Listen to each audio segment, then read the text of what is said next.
হঠাৎ করে জেরুজালেম লিখলেই ফিলিস্তিনের পতাকা আসছে। বিষয়টি নিয়ে বিশ্বজুড়ে তোলপাড়। তবে অ্যাপল দাবি করেছে জেরুজালেম লিখলে ফিলিস্তিনের পতাকা দেখানোর বিষয়টি ইচ্ছাকৃত নয়, বরং কিবোর্ড বাগের কারণে এমনটি ঘটেছে। এ নিয়ে সামাজিক মাধ্যমে ক্ষোভ দেখিয়েছে দখলদার ইহুদিবাদীদের সমর্থকরা। এক বিবৃতিতে অ্যাপল জানিয়েছে, সাধারণত আইফোন ব্যবহারকারীরা যখন কিবোর্ডে একটি দেশের নাম লেখেন তখন এটি সেই জাতির প্রতিনিধিত্বকারী একটি ইমোজি পতাকা প্রদর্শন করে। তবে শহরের নামের ক্ষেত্রে এই বৈশিষ্ট্যটি প্রযোজ্য নয়।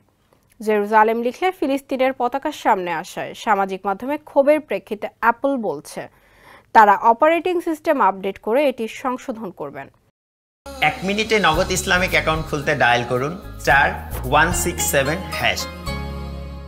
1967 সালের মধ্যপ্রাচ্য যুদ্ধের পর থেকে পুরো জেরুজালেমকে নিজেদের রাজধানী দাবি করে আসছে ইসরায়েল। তবে এই দাবিকে ভিত্তিহীন বলে উল্লেখ করেছে ফিলিস্তিন কর্তৃপক্ষ। ফিলিস্তিন বলছে পূর্ব জেরুজালেম হচ্ছে ফিলিস্তিনের রাজধানী। ব্রিটিশ টেলিভিশন উপস্থাপক রাচেল রিলি সামাজিক মাধ্যম এক্সে লিখেছেন, এমন আচরণ ইসরায়েল বা ইহুদি বিরোধিতার শামিল। অ্যাপল এটি ইচ্ছা করে করছে কিনা তা জানতে চান তিনি। এটি যারা করেছে অ্যাপল তাদেরকে চাকরিচ্যুত করবে বলেও আশা করেন রাচেল রিলি।